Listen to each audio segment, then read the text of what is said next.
النجوم واعتصموا بحبل الله جميعا ولا تفرقوا.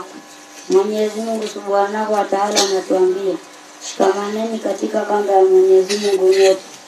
Kamba hapa ni dini. Mwenyezi Mungu kutumia neno kamba kwa sababu kamba ndio inaweza kuvikusanya vitu vingi pamoja. Angalia mzigo wa kuni, kamba hurahisisha. Kisha Mwenyezi Mungu akasema msifarikiane.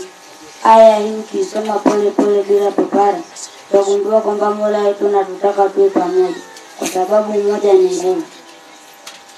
Kunu yadan wahidan, kuweni kama mkono mmoja, wa qalban wahida, na moyo mmoja. Fatamassaku bidinillah, shikamaneni katika dini ya Mwenyezi Mungu.